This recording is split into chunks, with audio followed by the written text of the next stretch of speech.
Bienvenue à la Clochette. Ah, vous ne connaissez pas ce quartier? Je vous y emmène. Sachez en tout cas qu'on est ici sur deux communes, la commune de Douai et celle de Oisier. On y retrouve dans ce quartier une superbe église. On est dans un quartier minier, je ne vous l'ai pas dit, mais on est dans le plus beau quartier minier de Douai et du Douaisier, presque.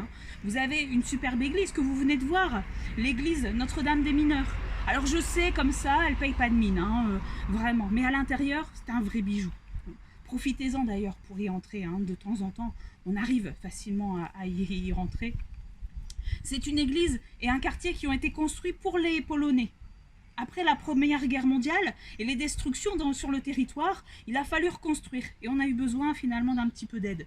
Les Polonais sont venus travailler dans les mines, en renforcer les Français. On a donc construit pour eux une cité minière, notamment celle-ci, celle de la Clochette, mais c'est pas la seule. On va construire aussi des écoles pour les enfants, bien sûr, puisque les mineurs viennent en famille avec leurs femmes et leurs enfants. Et on va aussi construire une église, donc juste derrière moi. Il y a d'autres choses à découvrir. Suivez-moi. Ah, vous êtes là. Juste derrière moi se trouve le patronage. En tout cas, l'ancien patronage de la cité La Clochette.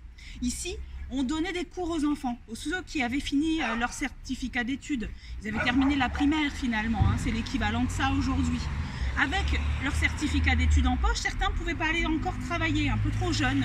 On leur donnait donc des cours ici, des cours de maths par exemple. Ça sert surtout pour les filles, pour pouvoir tenir le budget de la famille. Quand on a une seule personne qui travaille et beaucoup d'enfants, il faut quand même pouvoir finir les mois.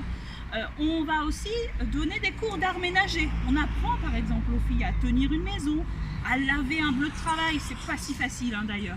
Et puis on a des cours de jardinage. Allez, venez avec moi, on continue.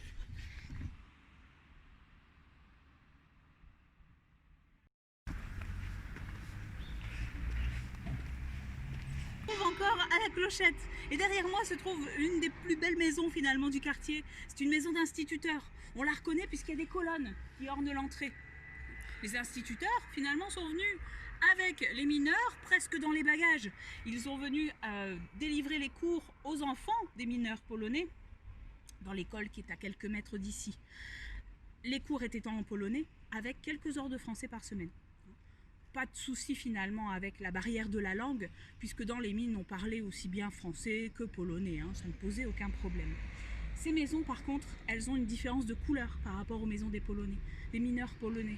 Elles sont avec un peu de jaune, la brique jaune que vous allez retrouver juste ici. Vous voyez ces nuances de couleurs, c'est la force finalement de la compagnie Danish. Le fait d'avoir plusieurs couleurs dans les maisons et aussi plusieurs décorations. Et on termine notre tour avec l'école Copernic, juste derrière moi, l'école du quartier La Clochette. C'est l'ancienne école des garçons. Ah oui, vous saviez, avant on avait l'école pour les filles et l'école des garçons avec cours séparés. Là, cette fois-ci, maintenant en tout cas, l'école est mixte, bien entendu. Je vous laisse profiter du quartier, découvrez surtout ce quartier et je vous dis à très bientôt. Ciao.